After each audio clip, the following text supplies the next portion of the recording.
CD2. Test 3, Section 1. You will hear a woman talking on the telephone to a man about a car he is selling. First, you have some time to look at questions 1 to 4.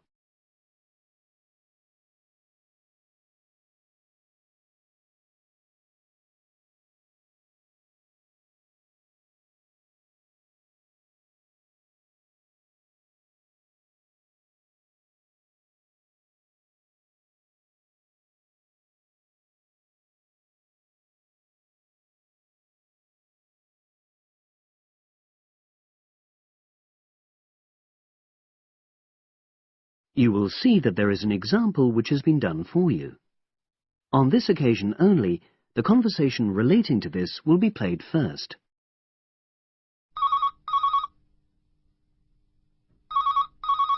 Hello, Brian Park speaking. Oh, hello.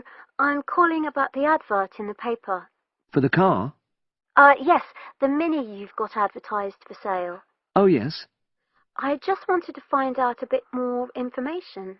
Of course. What would you like to know? It's my brother who's interested, actually, but he's not in today, so he asked me to call you. Fine. Great, thanks. So, it's a Mini, Yep. and how old is it? Just coming up to 13 years old. The man says the car is just coming up to 13 years old. So 13 has been written in the space. Now we shall begin. You should answer the questions as you listen, because you will not hear the recording a second time. Listen carefully and answer questions 1 to 4.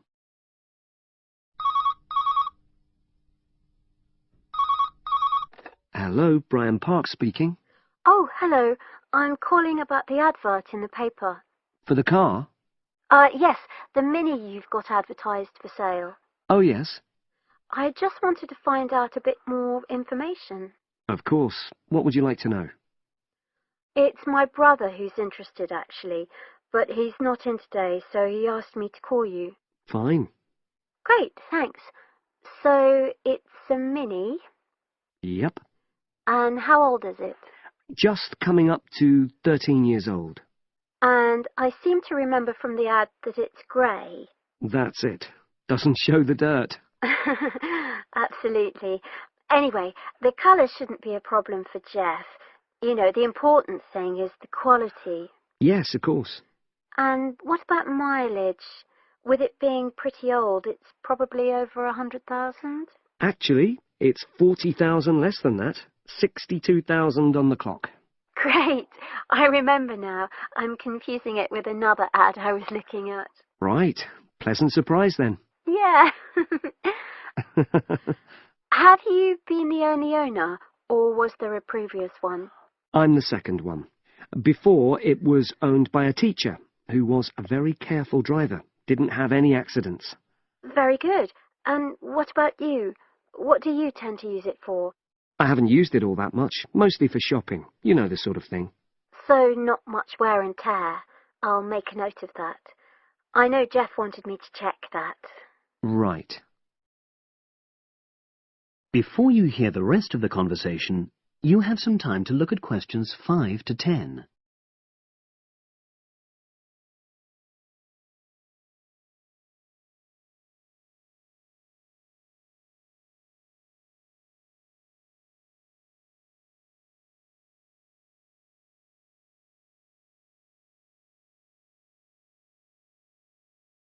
Now listen and answer questions 5 to 10. Now, about the price, I see you've got it down as £1,250. I'm not sure Jeff will be able to come up with that amount. In the ad, I did say 1,250 or nearest offer. So would you be prepared to go down to 1,000?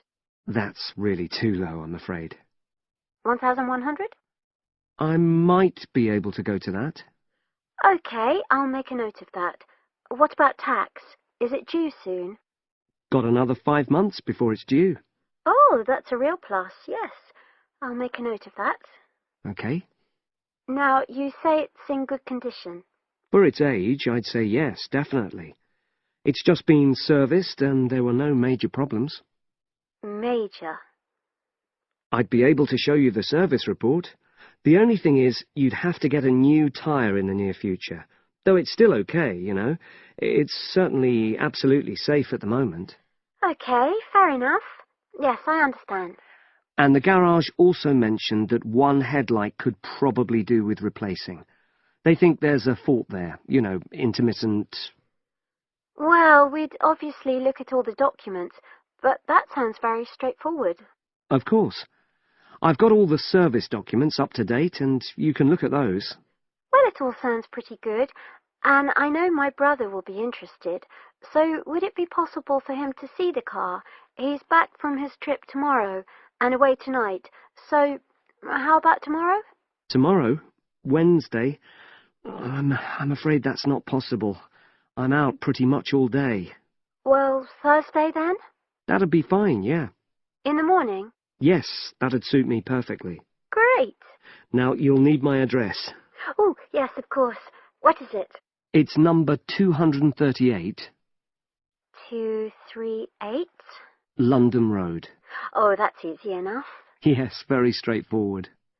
So I'll pass on these notes to Jeff, and he'll see you in a couple. That is the end of section 1. You now have half a minute to check your answers.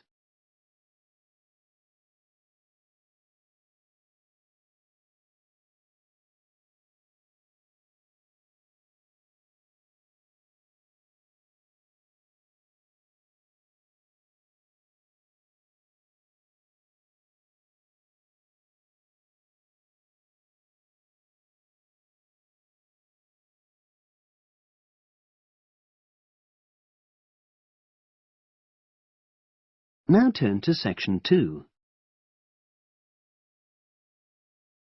Test 3, section 2.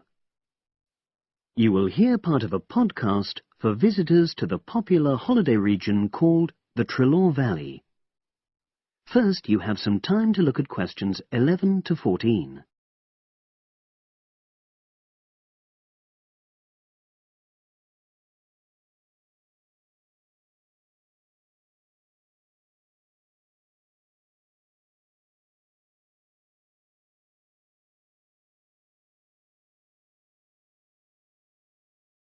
Now listen and answer questions 11 to 14. The valley and estuary of the River Treloar forms an unspoilt, beautiful landscape, rich in both wildlife and sites of historic interest. There are many ways to explore the area, and public transport links are good. It is possible to leave your car behind and travel by boat, train, or bus, with just short walks in between stops. The Treloar Valley Passenger Ferry runs between villages along the river estuary and provides a link with a train station at Barry, which is about 10 minutes' walk from the riverside village of Calton.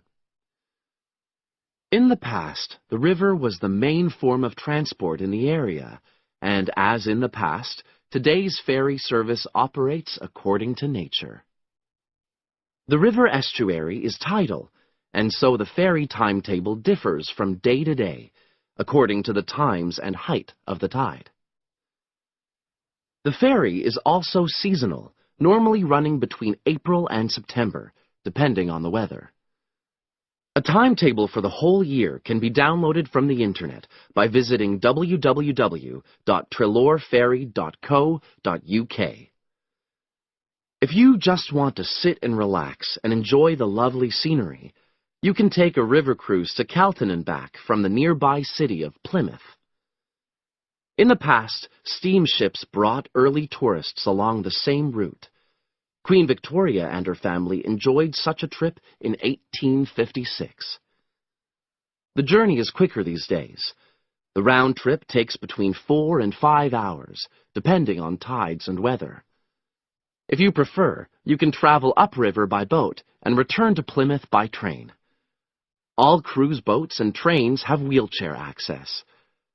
For more information and for departure times, ring Plymouth Boat Cruises on 017-528-23104.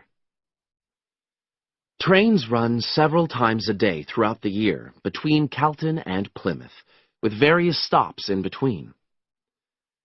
They are used by both local commuters and tourists who want to enjoy the beautiful scenery. The highlight of the journey is crossing the river on the stunning viaduct, which was built at the beginning of the 20th century and towers 120 feet over the water.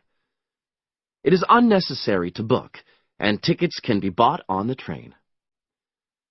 For information about fares and timetables, contact National Rail Enquiries by phone or online. The bus service in the Treloar Valley now connects all train stations and villages in the area. Especially for holidaymakers, there's a Rover ticket which can be used at weekends and on national holidays, and allows unlimited journeys on those days. The Rover ticket provides great value for money and is now even cheaper than it was last year. An adult ticket costs £5.50 a day. Senior citizens can travel for £4.50, and a family ticket for up to 5 people costs just £12. Tickets can be bought on the bus. Now you have some time to look at questions 15 to 20.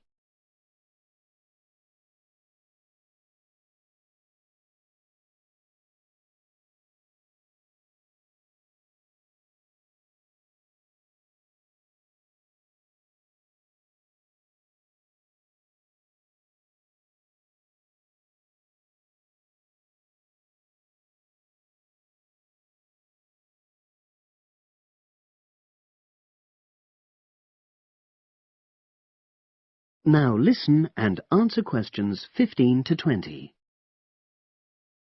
At the center of the Treloar Estuary area is the historic riverside village of Calton. The main road comes into the village from the south, and for those of you who are arriving by bus, it turns left just before the bridge and stops in the lay-by on the left-hand side. From there, it's just a short walk to Calton's various attractions. If you're arriving by car, you have to leave it in the main car park. Go over the bridge and take the first turning on the right. Then go on until you come to the end of that road. It's the only place to park in Calton, but there's no charge. If you're interested in local history, there's a museum in Calton with farming, fishing, and household implements from the late 19th century.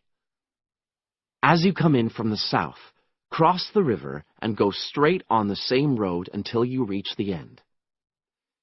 Also, on the subject of history, you can go and see the old mill, which has recently been renovated and put back into use. Turn left before you come to the bridge. Then go straight on and then take the first turning on the right. This leads straight there. If you're interested in arts and crafts, there's a potter's studio where you can watch the artist at work.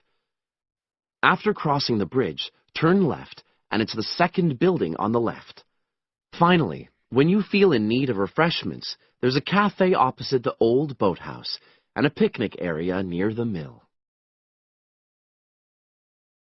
That is the end of section 2. You now have half a minute to check your answers.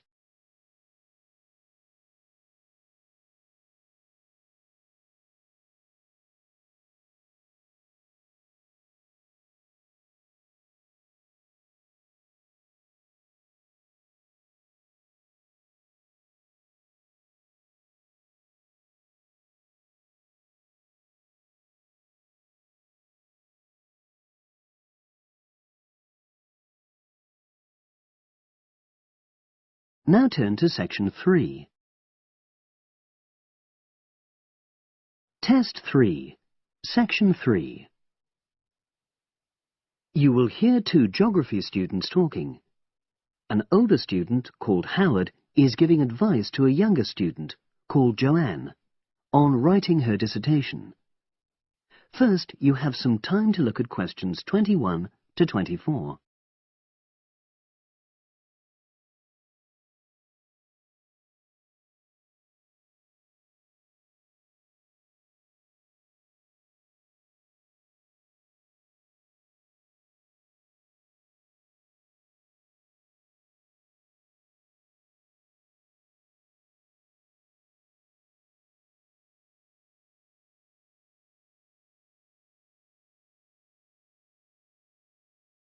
Now listen and answer questions 21 to 24. Hi, Howard. I haven't seen you for a while. Hi, Joanne. Yeah, they're keeping us really busy on the postgraduate programme. But how are you? You'll be starting your dissertation soon, won't you? Yeah, tutorials start next week. I've got Dr. Peterson. You'll remember it all from last year, of course. It's not something you forget easily. Oh. But seriously, although I didn't expect to enjoy writing my dissertation, and in fact I didn't really find it much fun, I wouldn't have missed the experience. I found it really improved my understanding of the whole degree programme, you know, from the first year on. Right.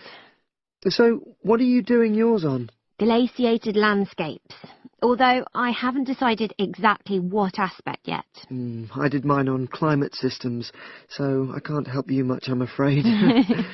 But you'll be fine once you start your tutorials. Dr. Peterson will help you focus. I know, and he'll set me deadlines for the different stages, which is what I need. My concern is that I've got tons of material on the topic, and I won't be able to stick to the word limit, you know. I remember I had different concerns when I was doing my dissertation. Last year? Yeah, before my first tutorial I did a lot of fairly general reading because I hadn't fixed on my topic at that stage. I actually enjoyed that quite a lot and really improved my reading speed, you know, so I was getting through a lot of material. I was frightened I wouldn't remember it all, though, so I got into the habit of making very detailed notes. So, did you find your tutor helpful in getting you started? Yeah, we certainly had some interesting discussions, but it's funny, I saw a brilliant programme about climate change, and it was that really fired me up. It was talking about some recent research which seemed to contradict some of the articles I'd been reading. Now you have some time to look at questions 25 to 30.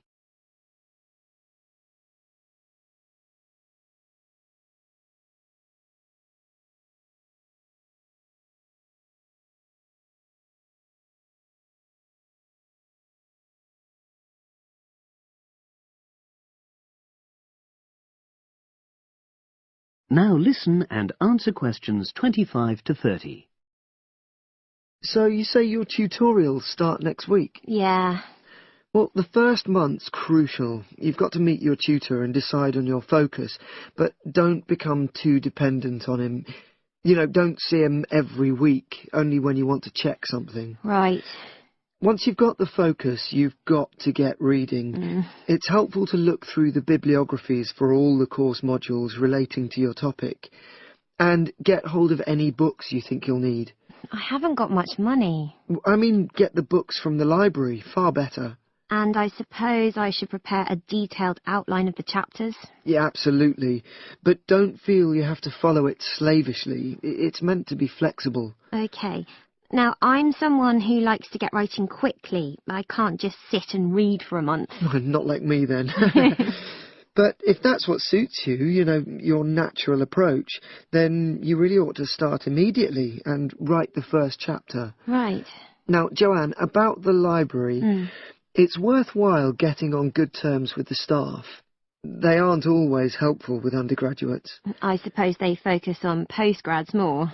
Maybe. But show them you're serious about wanting to do good work. And what if I can't find what I need? Well, there's interlibrary loans. Borrowing books from other libraries, but I've heard it isn't all that reliable. You're right, but you probably won't need it anyway. Be positive. The library is likely to have most things you need. And during the dissertation writing period, you can take out 15 instead of the usual 10 books. Should I look at previous year's dissertations? You can do. But I won't know which are the good ones. The library only keeps the best, and the staff can advise you. Are they willing to do that? Oh, yeah. And I'm worried about getting journal articles from the electronic library. Well, have you tried to find any yet? No. Well, you should. It's really straightforward. That's obviously something I'll have to look into. Dr. Peterson will help. Yeah, I know I can go to him if I have any worries. Except he will be away in the second month. It's the holidays. You should ask him what to do while he's away. Gosh, yeah. I suppose I can get a lot of support from course mates. I know a couple of people who are thinking of doing the same topic as me.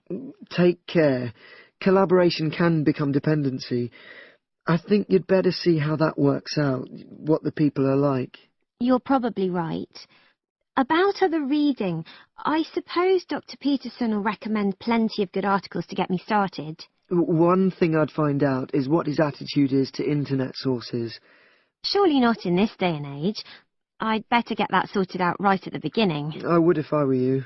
And I've also got some questions about the research sections. How much time I should spend explaining the process? Well, I think that's up to you.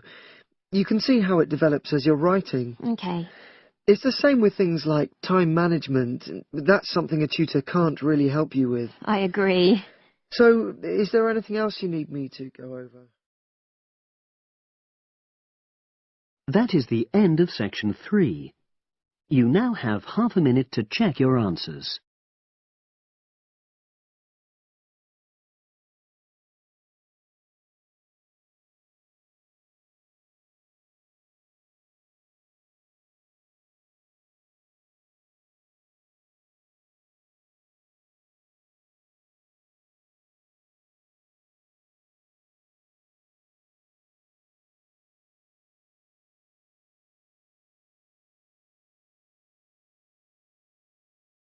Now turn to section 4.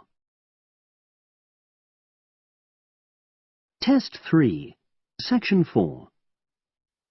You will hear a psychology undergraduate describing the research she is currently doing on expertise in creative writing.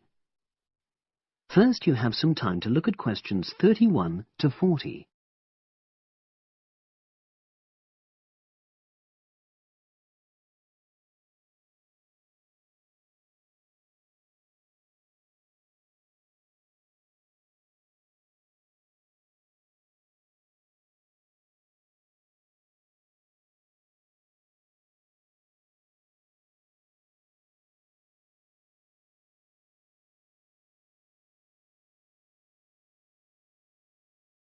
Now listen and answer questions 31 to 40. For my short presentation today, I'm going to summarise the work I've done so far on my research project to explore expertise in creative writing. Essentially, I'll share with you the process I underwent to gather my interim findings. First of all, I should give a little relevant background information about myself. Before I started my current degree course in cognitive psychology, I studied English literature, and as you can imagine, this meant I spent a great deal of time thinking about the notion of creativity and what makes people develop into successful writers. However, the idea for this research project came from a very specific source. I became fascinated with the idea of what makes an expert creative writer when I read a well-known 20th century writer's autobiography. I won't say which one at this stage, because I think that might prejudice your interpretation. Anyway, this got me thinking about the different routes to expertise. Specifically, I wondered why some people become experts at things, whilst others fail to do so, in spite of the fact that they may be equally gifted and work equally hard. I started to read about how other researchers had explored similar questions in other fields. I began to see a pattern that those studies which involved research in a lab were too controlled for my purposes, and I decided to avoid reading them. I was quite surprised to find that the clearest guidance for my topic came from investigations into what I call practical skills, such as hairdressing or waiting tables. Most of these studies tended to use a similar set of procedures, which I eventually adopted for my own project.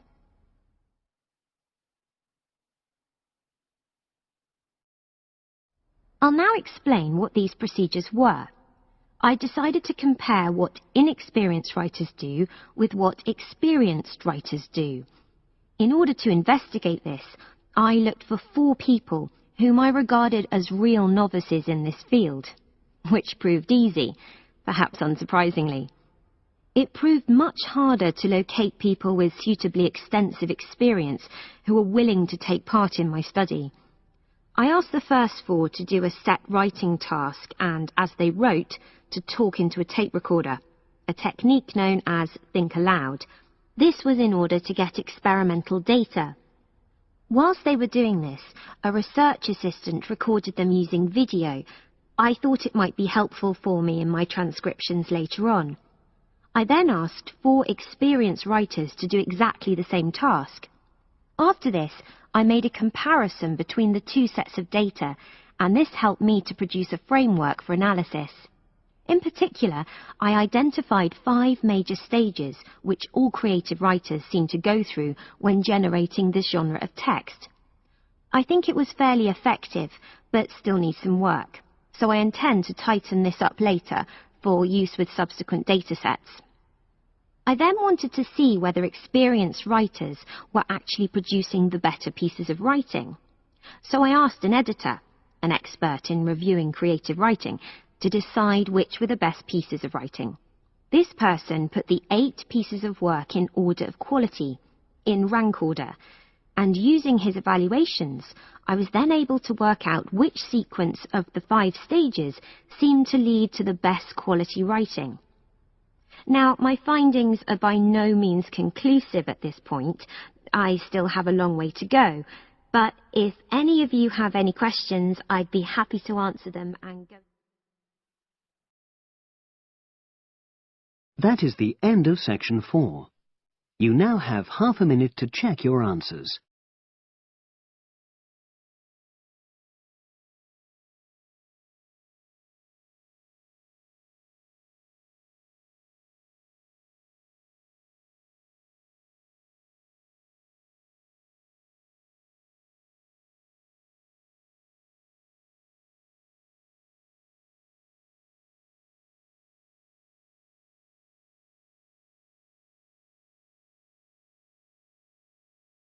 That is the end of the listening test. You now have 10 minutes to transfer your answers to the separate answer sheet.